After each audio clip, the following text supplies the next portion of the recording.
नमस्कार मित्रांनो, मी नंदुरबारकर गणेश राजपूत आणि आज आपला पहिला व्हिडिओ आहे। तर आज आपण बघणार आहेत की नंदुरबारमध्ये तुम्ही उपवासाचे काय काय खाऊ शकतात, कारण सध्या नवरात्र सुरू आहे। नवरात्रामध्ये भरपूर लोकांचे उपवास असतात, तर नंदुरबारमध्ये तुम्हाला उपवासाच्या दिवशी खायला काय काय ऑप्शन आहेत ते आपण एक्सप्लोर करू। तर चला।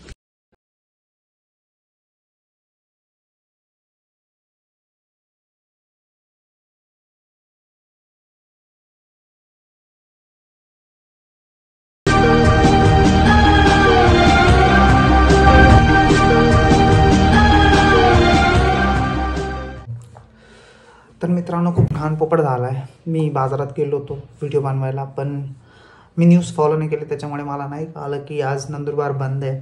तर आज पूर्ण नंदुरबार शहर बंद आहे, कारण आज एक मोर्चा आहे आदिवासी बंधूंचा। तर त्याच्यामुळे व्हिडिओ मी आज शूट नाही करू शकला, तर मी हा व्हिडिओ उद्या कंटिन्यू करणार आहे। तर त्यासाठी तुम्ही चॅनलला सबस्क्राईब करा आणि कमेंट करून सांगा की तुम्ही कुठल्या गावातून व्हिडिओ बघतायत आणि तुमच्या गावात कुठली खायची वस्तू फेमस आहे, आपण ते नक्की कवर करू। तर तुम्ही कमेंट करून सांगा की तुम्ही कोणत्या गावात आहे। तर लाईक करा, शेअर करा आणि सबस्क्राईब पण करा। चला, उद्या बघू।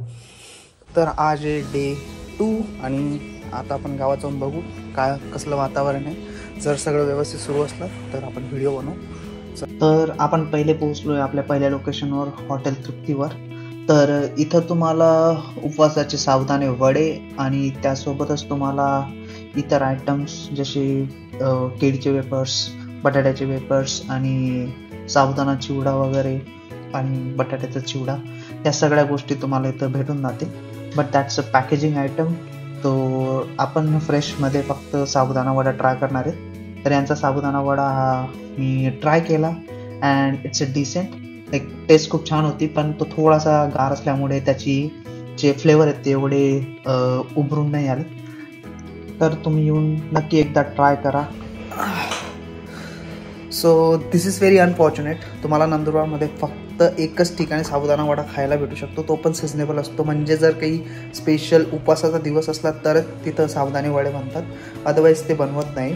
आणि त्याच प्रकारे नंदुरबारमध्ये कुठेही दुसरीकडे मला साबुदाणा वडा भेटला नाही। पण जर तुम्ही चतुर्थी वगैरे जर असेल त्या दिवशी तर मे बी तुम्ही गुजरात हॉटेल किंवा सागर हॉटेलमध्ये चेक करू शकतात। पण ॲज पर माय नॉलेज पण सध्या नंदुरबारमध्ये तरी कुठंच अवेलेबल नाही आहे साबुदाणा वडा। तसं तुम्हाला उपवासाचे अदर आयटम्स जसं केळीचे वेपर्स, साबुदाण्याचा चिवडा, या गोष्टी तुम्हाला अवेलेबल होऊन जातील। पण जे असतो ना फ्रेश आयटम असला पाहिजे उपवासासाठी, तर त्या प्रकारचं मला कुठेही काही खायला भेटलं नाही। मी भरपूर हॉटेल्स चेक केल्या, but I don't get anything. तर आय होप तुम्हाला हा व्हिडिओ आवडला असेल। तर अशा प्रकारे आपण नंदुरबारचे वेगवेगळे फूड आयटम्स कवर करणार आहे। तर त्यासाठी तुम्ही माझ्या यूट्यूब चॅनलला सबस्क्राईब करा, कमेंट करा आणि मला कमेंट करून नक्की सांगा की तुमच्या एरियामध्ये कुठली गोष्ट फेमस आहे आणि ती मी ट्राय केली पाहिजे। तर आपण त्याचा एक व्हिडिओ बनवू, जेणेकरून जो कोणी लोकल वेंडर असेल त्यालाही त्या गोष्टीचा फायदा होईल आणि आपल्यालाही वेगवेगळ्या प्रकारचे नंदुरबारचे आस्वाद घ्यायला अनुभव येईल। तर please subscribe to channel and comment करा, लाईक करा आणि शेअर पण करा। थँक्यू।